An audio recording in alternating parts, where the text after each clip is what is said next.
అందరికీ నమస్కారం అండి. ఈరోజు రోటరీ క్లబ్ మదనపల్లి వారి తరఫున ఈ కోవిడ్-19 గురించి అవగాహన సదస్సు నిర్వహించదలిచి మా క్లబ్ మెంబరు గౌరవనీయులు డాక్టర్ టి నవీన్ గారు ఈ కార్యక్రమం పైన అవగాహన సదస్సు నిర్వహించడానికి వచ్చారు. అలాగే ఈ అవగాహన సదస్సు అయిన తర్వాత గౌరవ సభ్యులందరూ కూడా ఏమైనా డౌట్లు ఉంటే సార్తో ఇంటరాక్షన్ సెషన్లో మీ డౌట్లన్నీ కూడా అడగచ్చు. మిమ్మల్ని మరియు అందరూ కూడా ఈ అవకాశం సద్వినియోగపరచుకోవాలని కోరుకుంటున్నాం. మా ఆహ్వానాన్ని మన్నించి ఈ అవగాహన సభకు కృషి చేసిన డాక్టర్ నవీన్ గారికి మా హృదయపూర్వక థ్యాంక్ యూ సార్. అందరికీ నమస్కారం. ముందుగా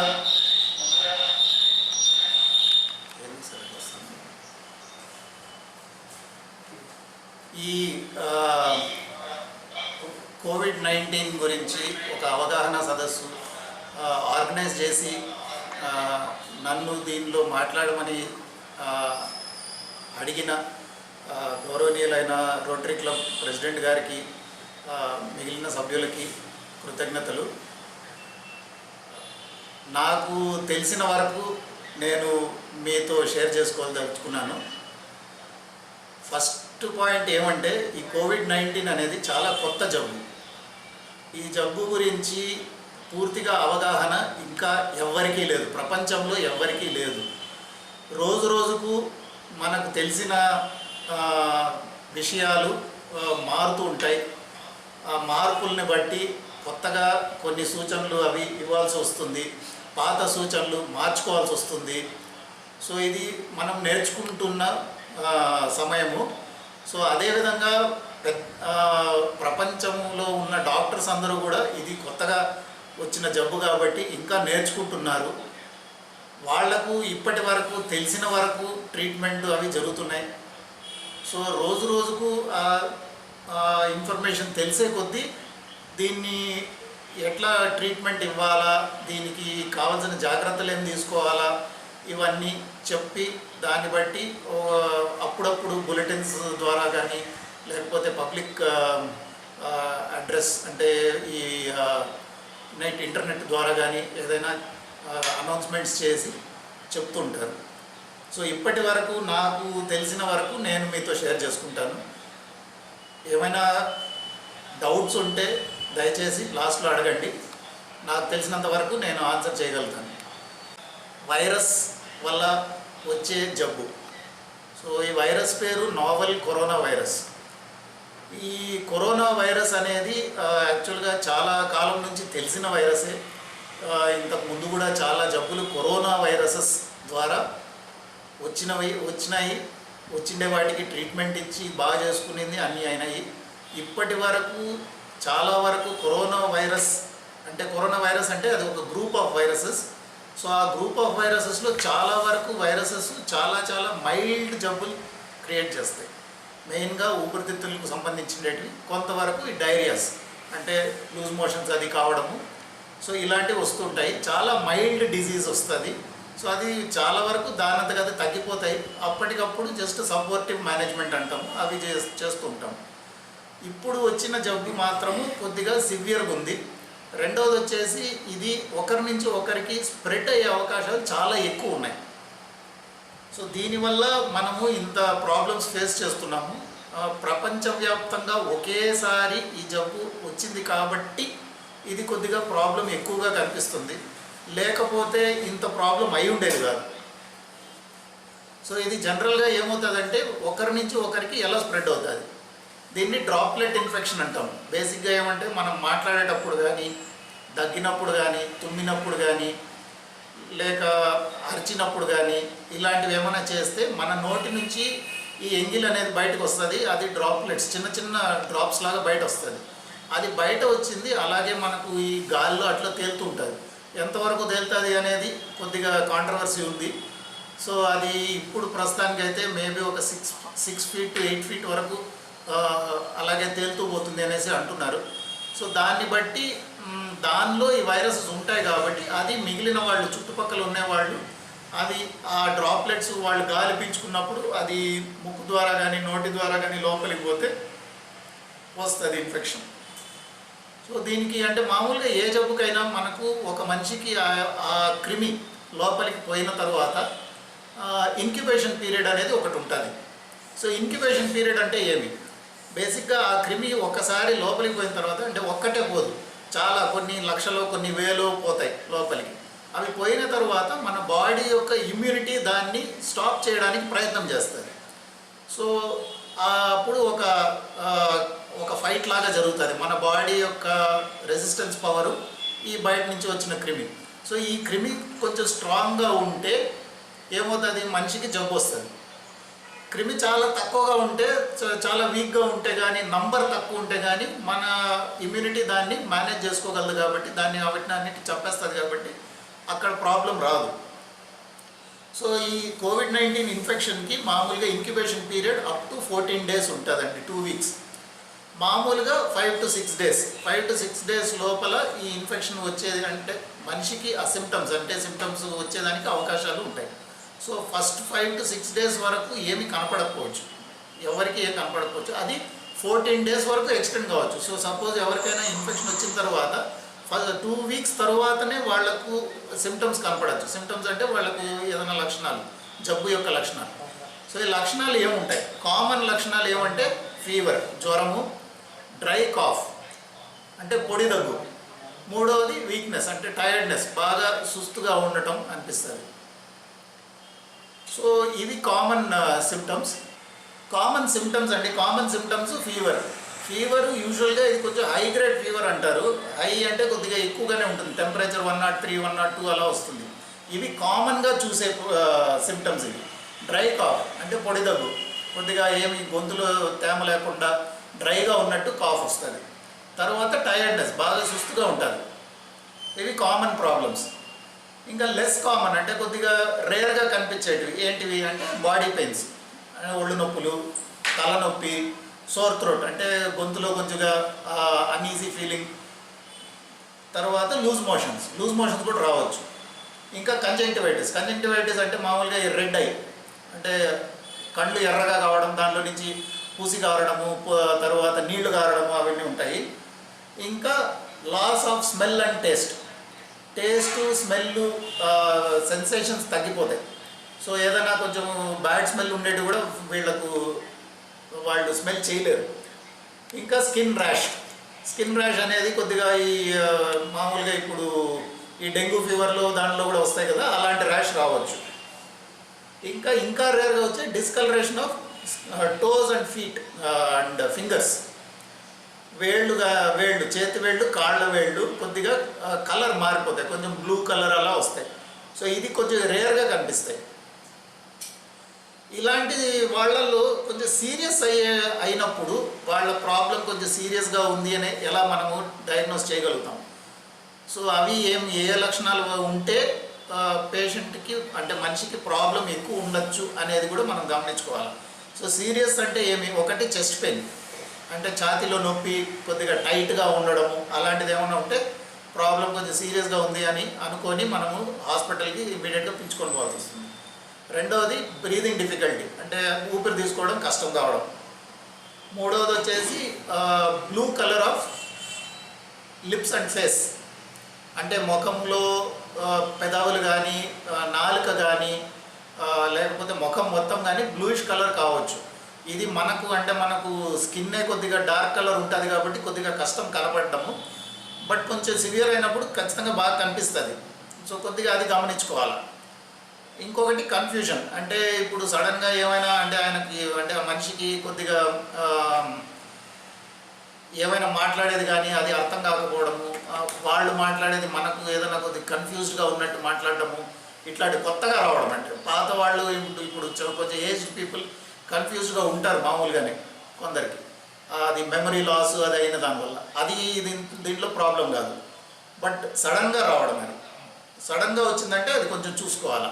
ఇంకొకటి వచ్చేసి loss of speech or movement అంటే ఇది ఒక రకంగా ఒక లక్వలాగా అంటే బ్రెయిన్లో ఏదైనా కొద్దిగా బ్లడ్ సర్క్యులేషన్ ప్రాబ్లం వచ్చి దానివల్ల ఇలాంటి లక్వాలాగా రావచ్చు. అంటే ఏదైనా ఒక పార్ట్ మన చెయ్యి కానీ, కాలు కానీ, లేదు ఏదైనా ఒక చిన్న ఫింగర్ కానీ ఏదైనా మూవ్ చేసేదాన్ని కాకపోవడం, లేక వీక్ ఉన్నట్టు అనిపించడము, లేదు మాట సరిగ్గా రాకపోవడం, లేకపోతే మాట్లాడడానికి కాకపోవడం, ఇట్లాంటివి కావచ్చు. సో ఇవి ఏమైనా ఉంటే ఇమ్మీడియట్గా మనము హాస్పిటల్కి పోయి డాక్టర్ దగ్గర చూపించి దానికి ట్రీట్మెంట్ స్టార్ట్ చేయాలా, మోస్ట్ ప్రాబబ్లీ అడ్మిట్ చేయాల్సి వస్తుంది. లేకపోతే చిన్న చిన్న ప్రాబ్లమ్స్, ఈ ఫీవరు, డ్రై కాఫ్ లైట్గా ఉంటే ఇంట్లోనే ట్రీట్మెంట్ తీసుకొని బాగా చేసుకోవచ్చు. ఇంట్లో ట్రీట్మెంట్ అంటే ఏమి అనేది మళ్ళీ డీటెయిల్గా చెప్తాను నేను. ఇంకొకటి ఏమంటే రిస్క్ ఫ్యాక్టర్స్. అంటే ఇప్పుడు సపోజ్ మనము జనరల్గా పబ్లిక్లో ఎవరికి ప్రాబ్లమ్స్ ఎక్కువ అయ్యే ఛాన్సెస్ ఉన్నాయి, రిస్క్ ఫ్యాక్టర్స్ ఏమి, ఈ ప్రాబ్లమ్స్ ఉన్నప్పుడు వాళ్ళు ఇంకొంచెం ఎక్కువ జాగ్రత్త తీసుకోవాల్సి వస్తుంది. అలాంటి వాళ్ళు ఎవరు? ఓల్డ్ పీపుల్, ఏజ్ ఎక్కువైన వాళ్ళు. మామూలుగా 60 ఇయర్స్, అబవ్ 60 ఇయర్స్ కొద్దిగా ప్రాబ్లమ్స్ ఎక్కువ వచ్చేదానికి అవకాశాలు ఉన్నాయి.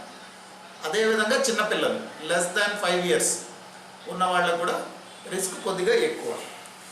రెండోది వచ్చేసి బీపీ, హై బీపీ ఉన్న వాళ్ళకి ఈ కోవిడ్ సిమ్టమ్స్ కానీ కనిపించినాయంటే, ఇన్ఫెక్షన్ వచ్చిందంటే వాళ్లకు రిస్క్ కొద్దిగా ఎక్కువ. షుగర్, డయాబెటీస్, షుగర్ ఉన్న వాళ్ళకు కూడా రిస్క్ ఎక్కువ. మళ్ళీ హార్ట్ ప్రాబ్లమ్స్, అంటే ముందు ఎప్పుడైనా హార్ట్ అటాక్ వచ్చిండడం కానీ, హార్ట్ వీక్గా ఉండే వాళ్ళకి కానీ వీళ్లకు ప్రాబ్లమ్స్ ఎక్కువ. అదేవిధంగా పూర్ ఇమ్యూన్ స్టేటస్, అంటే బాడీలో ఇమ్యూనిటీ తక్కువ ఉన్న వాళ్ళకి. ఎవరికి తక్కువ ఉంది అని చెప్పడం కొద్దిగా కష్టం, వాళ్ళకి తెలుసుకునేదైతే కష్టము. కొన్ని ఉన్నాయి. ఇప్పుడు సపోజ్ స్మోకర్స్ ఉంటారు, లేకపోతే ఈ ఆల్కహాలిక్స్ ఉంటారు. వాళ్లకు తర్వాత రిపీటెడ్గా మాటికి ఏదైనా ప్రాబ్లమ్స్ రావడం, రిపీటెడ్గా జ్వరాలు రావడము, లేదు రిపీటెడ్గా ఏదో ఒక కారణం చేత సిక్ కావడం, అంటే మాటికి హాస్పిటల్స్ పోవడము, ఇట్లాంటి వాళ్లకు జనరల్గా పూర్ ఇమ్యూనిటీ తక్కువ ఉందని అనుకోవాలి. సో వాళ్ళు కొద్దిగా జాగ్రత్తగా ఉండాలి. ఏదైనా చిన్నగా కనిపించినా కూడా డాక్టర్ దగ్గర పోయి సంప్రదించాలి. WHO అంటే వరల్డ్ హెల్త్ ఆర్గనైజేషన్ వాళ్ళు ఒక 8 పాయింట్స్ ఇచ్చినారు. ఏమేమి మనము చేయాలా, అంటే మనకు ఇన్ఫెక్షన్ రాకుండా వీలైనంత వరకు తగ్గించుకోవడానికి మనం తీసుకోవాల్సిన జాగ్రత్తలు ఏం చేయాలా అనేసి ఒక 8 పాయింట్స్ ఉన్నాయి. సో ఫస్ట్ పాయింట్ ఏమంటేనండి, కీప్ హ్యాండ్స్ క్లీన్. అంటే మనం చేతులు క్లీన్గా పెట్టుకోవాలి. మాటికి సోప్ అండ్ వాటర్ వేసి కడుక్కోవాలి.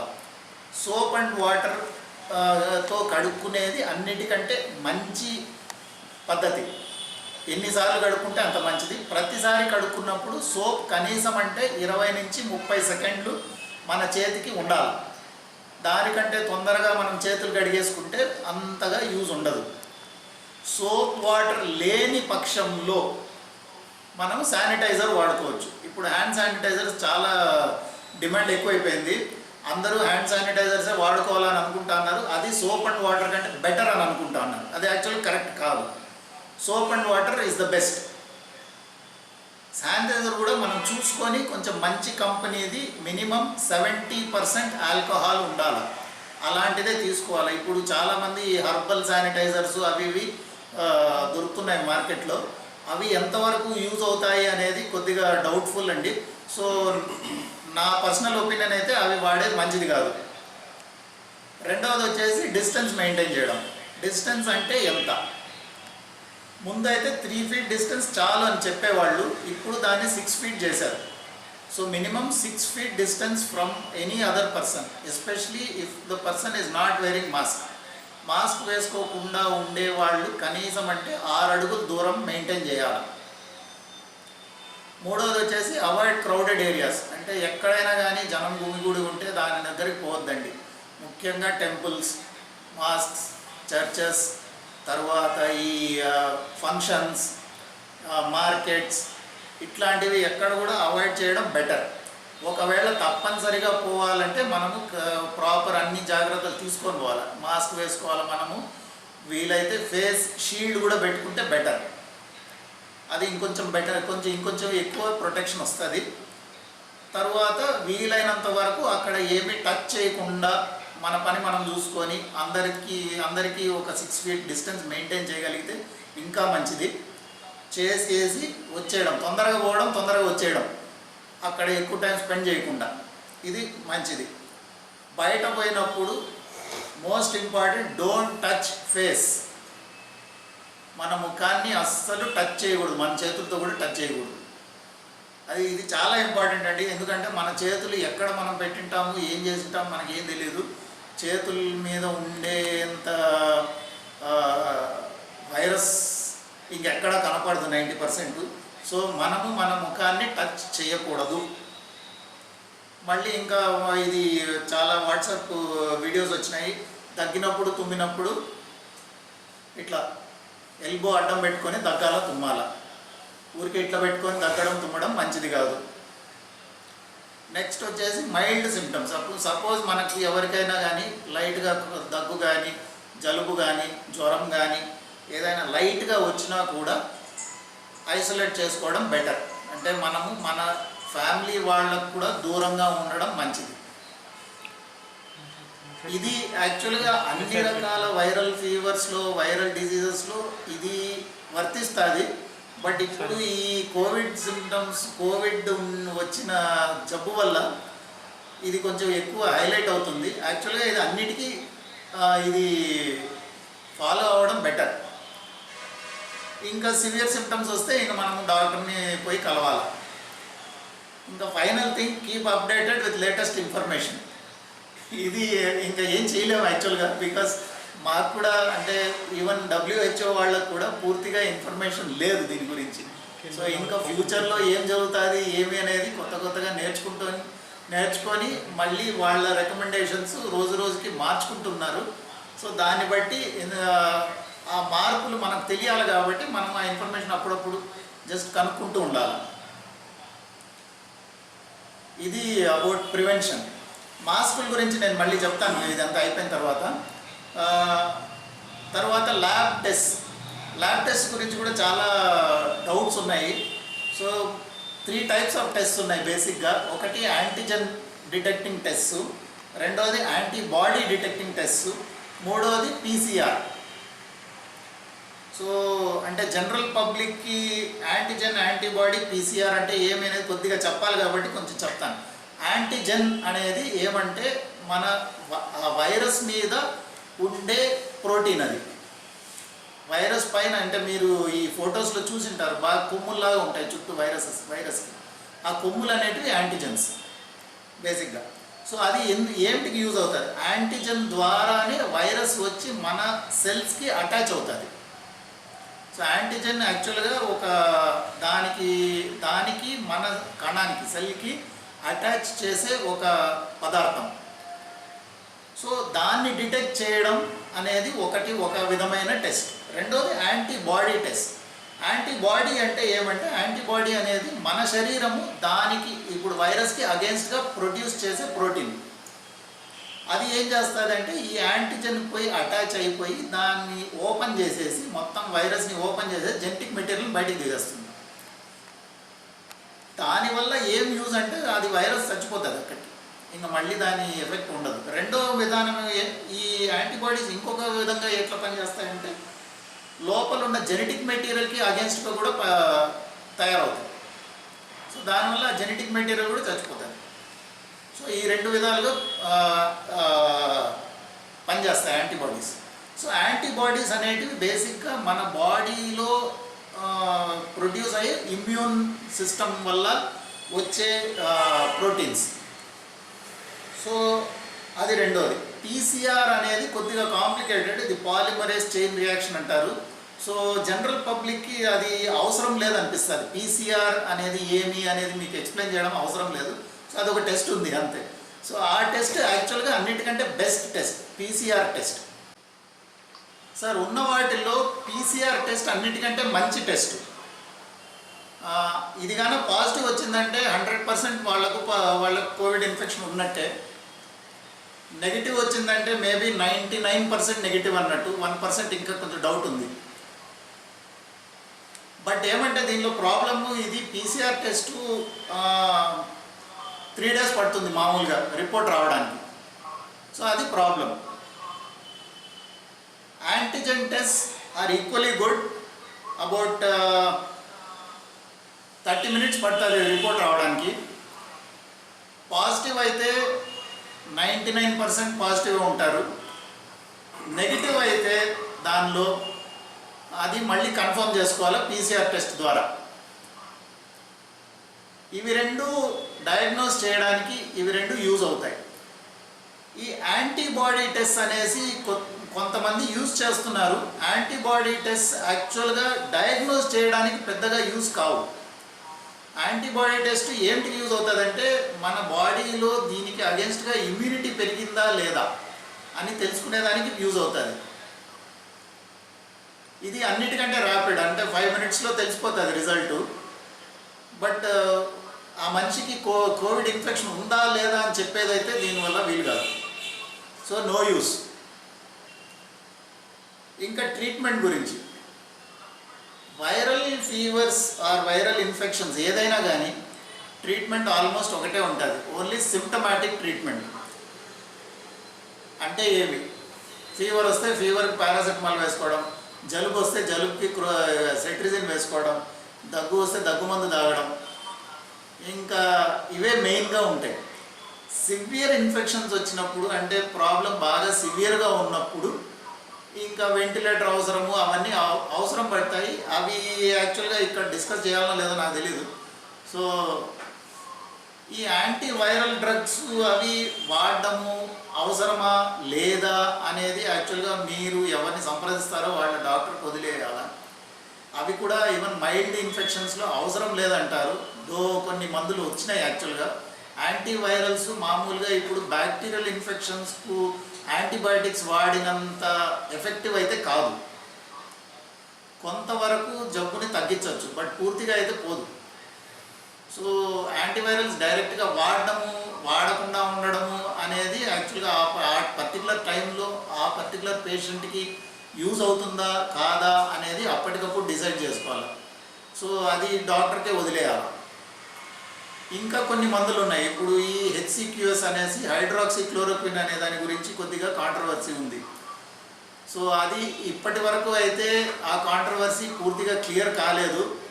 WHO వరల్డ్ హెల్త్ ఆర్గనైజేషన్ వాళ్ళు అయితే ఆపేయమని చెప్పినారు, ఇది యూజ్ లేదని చెప్పినారు. మన ఇండియాలో ICMR అనేసి ఉంది, Indian council of medical research. So వాళ్ళైతే ఇంకా అది కంటిన్యూ చేస్తున్నారు, అంటే రీసెర్చ్ కంటిన్యూ చేస్తున్నారు. సో అట్ ప్రజెంట్ ఏం చెప్తున్నారంటే హెల్త్ వర్కర్స్, అంటే ఇప్పుడు డాక్టర్స్ కానీ హాస్పిటల్స్లో, అంటే ఈ కోవిడ్ పేషెంట్స్ చూసే హాస్పిటల్స్లో పనిచేసే స్టాఫ్ కానీ వాళ్ళు, దాంతోపాటు ఈ కోవిడ్ వచ్చిన వాళ్ళ కాంటాక్ట్స్, అంటే వాళ్ళ ఫ్యామిలీ మెంబర్స్ వాళ్ళు యూజ్ చేయమని చెప్తున్నారు. ఎంతవరకు యూస్ఫుల్ ఇంకా డౌట్ తెలియదు. So research is going on about this. But దానిలో కూడా కొందరు వాడకూడదు, ఎవరు వాడకూడదు అనేది కూడా కొద్దిగా చూసుకోవాలి.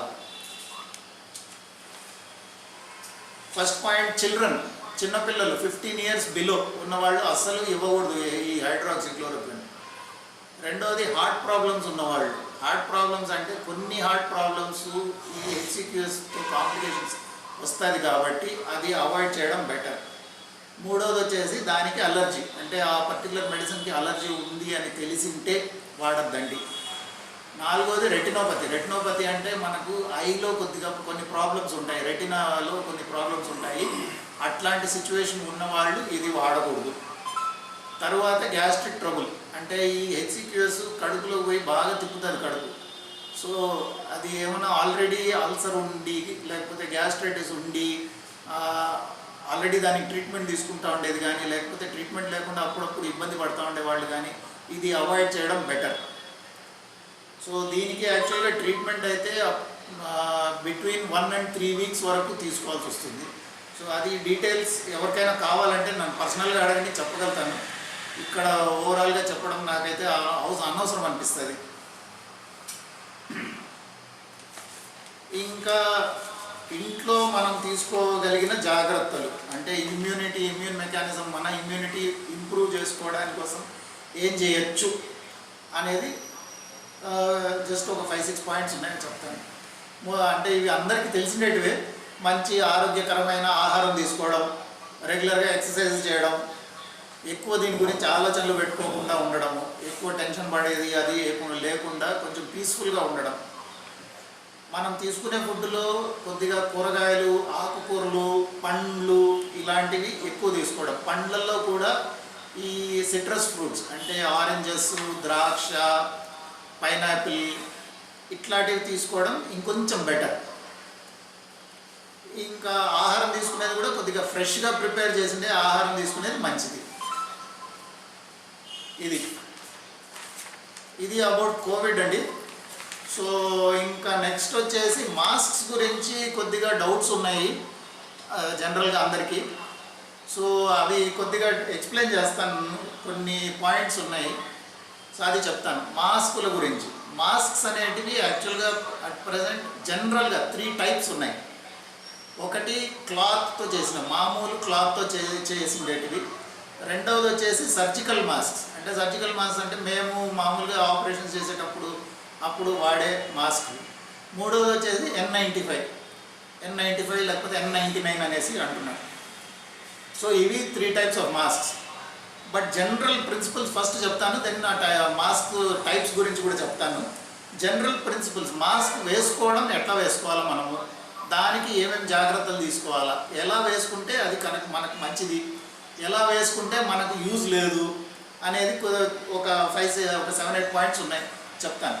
ఫస్ట్ థింగ్ ఏమంటే, మనము మాస్క్ వేసుకున్నప్పుడు మాస్క్ యాక్చువల్గా ముక్కు పైన భాగం నుంచి, ఇక్కడి నుంచి గడ్డం కింది వరకు కవర్ అయిపోవాలి. అది వేసుకున్నప్పుడు రెండోది ఏమంటే, ఏ పక్క కూడా గ్యాప్ ఉండకూడదు, అంటే గాలి దూరేంత గ్యాప్ కూడా ఉండకూడదు, అప్పుడే యూజ్ అవుతుంది.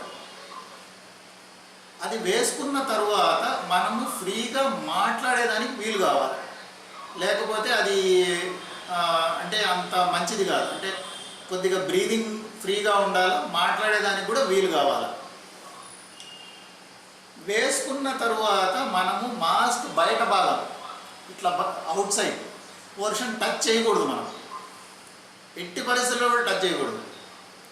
అడ్జస్ట్మెంట్లు చేయడం, పైకి కిందికి లాగడము, ఇవన్నీ అస్సలు చేయకూడదు.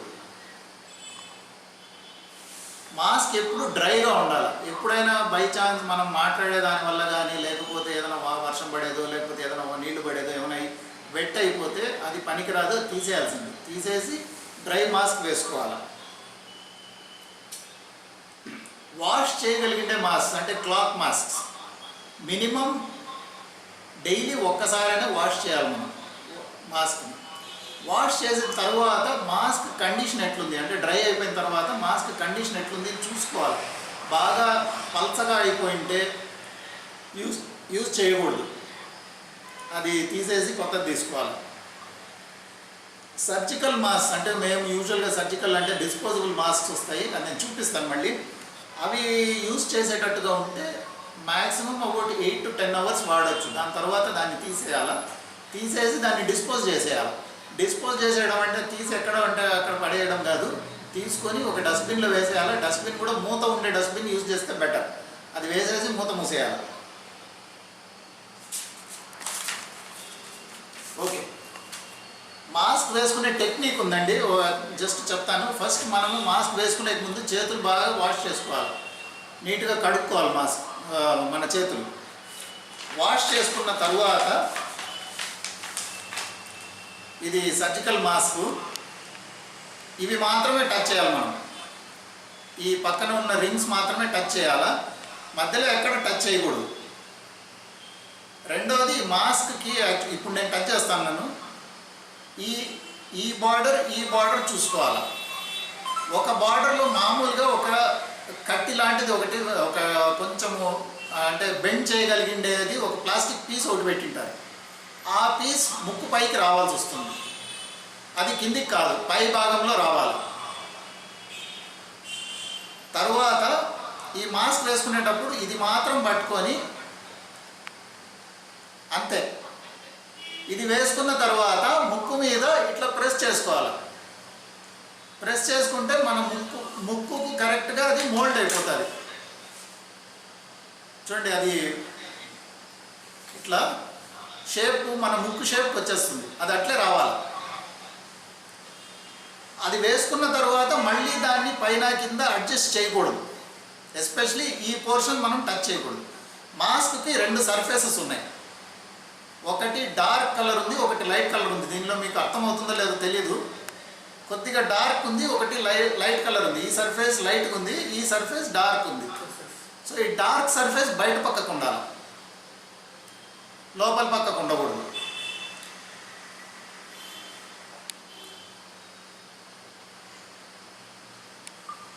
రైట్, ఇది మనం మాస్క్ వేసుకునేటప్పుడు చేయాల్సిన పనులు. మాస్క్ తీసేసేటప్పుడు ఏం చేయాలి? Same procedure. చేతులు కడుక్కోవాలా. చేతులు కడుక్కున్న తర్వాత ఇంతే, తీసేసి మళ్ళీ ఇట్లా పడేయాలి బయట. ఈ పోర్షన్ అస్సలు టచ్ చేయకూడదు మనం.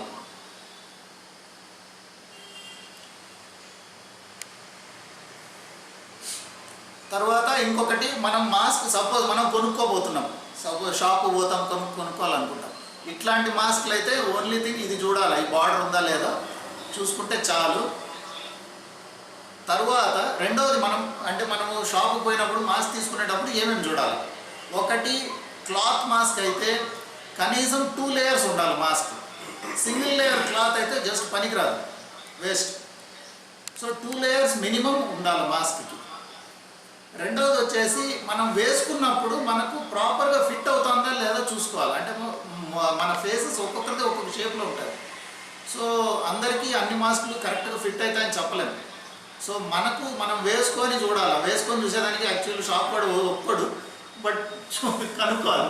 అంటే ఇంతకుముందు ఏదైనా మాస్క్ వాడింటే ఆ మోడల్, అదే మోడల్ వేసుకొని అదే యూజ్ చేసుకుంటే బెటర్.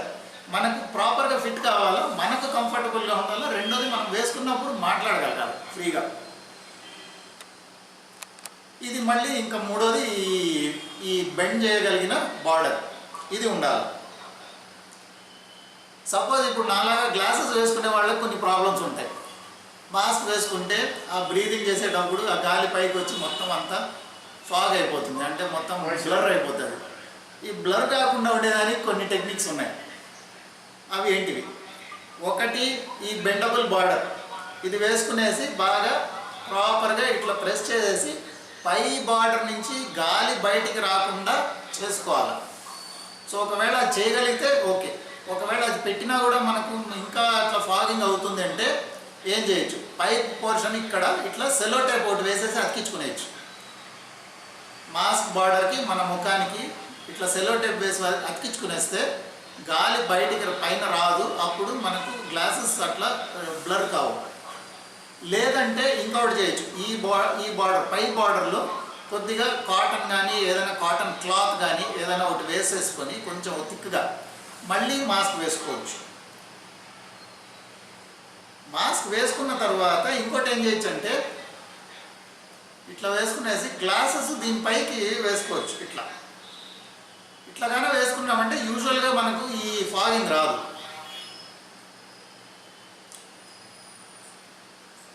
ఇంకొక టెక్నిక్ ఉంది, యాక్చువల్గా ఇది మేము లాప్రోస్కోపీలో దానిలో ఎక్కువ వాడుతుంటాము.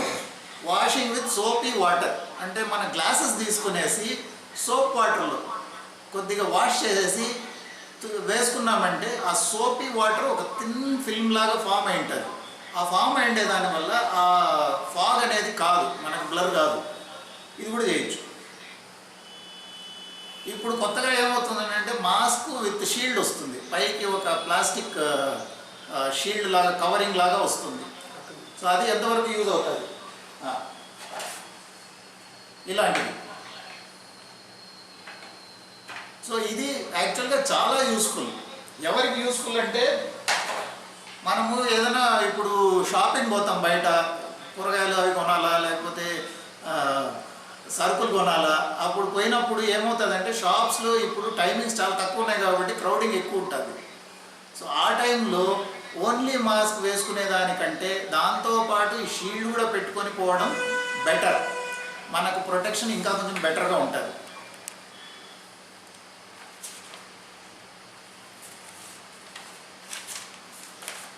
రైట్. ఇప్పుడు ఎవరు ఈ మాస్కులు వేసుకోవాలి? క్లాత్ మాస్క్స్ మనకు యాక్చువల్గా జనరల్ పబ్లిక్కి క్లాత్ మాస్క్స్ 2 లేయర్స్ ఉండే క్లాత్ మాస్క్ యాక్చువల్గా సఫిషియెంట్, దానికంటే ఎక్కువ ఏం అవసరం లేదు. ఇంకా రెండవది సర్జికల్ మాస్క్. ఇది ఎవరు వాడాలంటే యాక్చువల్గా కరోనా వచ్చిన వాళ్ళు పేషెంట్స్ విత్ కరోనా ఇది వాడుకుంటే వాళ్ళ నుంచి ఎదురుగా ఉండే వాళ్లకు స్ప్రెడ్ అయ్యే అవకాశాలు చాలా వరకు తగ్గుతాయి. ఇంకా third thing is N95 mask అంటే చూపిస్తాను నేను.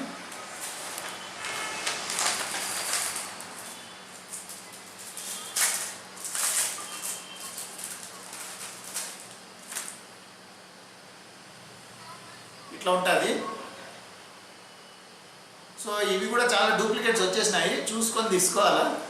సో ఇది యాక్చువల్గా suppose to be the best N95 mask. దీనికి N95 అనేసి ఎందుకు పేరు వచ్చిందంటే దీనిలో యాక్చువల్గా హోల్స్ ఉంటాయి, క్లాత్లో ఈ హోల్స్ ఉంటాయి కదా, హోల్ సైజ్ దాన్ని బట్టి దీనికి 95 అనేది, అంటే ఇది యాక్చువల్గా 0.3 మైక్రాన్స్, అంటే ఒక మైక్రాన్ వచ్చేసి 1/1000 of millimetre. So 3/10,000 millimetre size ఉంటుంది. సో అంత సైజు హోల్స్ 95% కంటే 95% ఉన్నాయి దీంట్లో, మిగిలిన 5% దానికంటే పెద్దగా ఉన్నాయి హోల్స్. సో దానివల్ల ఇది N95 అనేసి మా పేరు వచ్చింది. N99 కూడా ఉంది, అంటే 99% 0.3 మైక్రోమీటర్స్ కంటే చిన్నగా ఉంటాయి. అది దాని నంబర్ యొక్క ఇంపార్టెన్స్. సో ఇది ఎవరు వాడాలంటే మా లాంటి వాళ్ళు, డాక్టర్సు, తర్వాత హాస్పిటల్స్లో ఉండే స్టాఫ్ వాళ్ళంతా ఇది వాడాల, ఎందుకంటే వాళ్ళకి ఎక్స్పోజర్ ఎక్కువ ఉంటుంది. అదేవిధంగా ఎవరైనా పేషెంట్ ఉంటే పేషెంట్ వాళ్ళ కాంటాక్ట్స్, అంటే వాళ్ళ ఇంట్లో ఫ్యామిలీ మెంబర్స్ వాళ్ళంతా కూడా ఇది వాడితే మంచిది, వాళ్ళకు వచ్చే ఛాన్సెస్ తగ్గుతాయి. ఓకే. సో ఫార్ నేను నా దగ్గర ఉన్న ఇన్ఫర్మేషన్ అంతా మీకు ఎక్స్ప్లెయిన్ చేసినాను. ఇంకా డౌట్స్ ఉంటే మీరు అడగచ్చు, I'm ready to answer. Sir రీసెంట్గా WHO ఏం చెప్పిందంటే అసింటమాటిక్ స్ప్రెడ్ అయ్యే ఛాన్సెస్ లేదని చెప్పింది సార్. అసింటమాటిక్ అయితే స్ప్రెడ్ అయ్యే అవకాశాలు లేవని చెప్పి WHO 2 days ముందు చెప్పింది సార్. ఇదైతే వాళ్ళు స్ప్రెడ్ మిగిలిన వాళ్లకు స్ప్రెడ్ చేసే అవకాశాలు లేవు అనేసి WHO చెప్పారనే సార్ చెప్తున్నారు. నాకైతే ఇన్ఫర్మేషన్ లేదు, బట్ ఏమంటే అది యాక్చువల్గా కొంతవరకు కరెక్టే. ఏసిమ్టమాటిక్ పేషెంట్స్కి వైరస్ యాక్టివ్గా ఉండే వైరసెస్ లోడ్ తక్కువ ఉంటుంది అంటారు. సో దానివల్ల వాళ్ళ నుంచి మిగిలిన వాళ్లకు స్ప్రెడ్ చేసే అవకాశాలు తక్కువే, బట్ పూర్తిగా ఉండదు అని చెప్పేదానికి తెలియదు.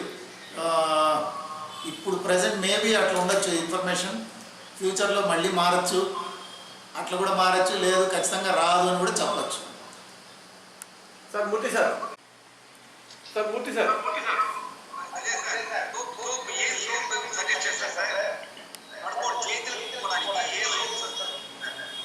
అర్థం కావడం లేదు సార్, క్లియర్ కాలేదు సార్. మీరు బిట్వీన్ ఎనీ సోప్, అన్ని సోప్లు ఒకటే.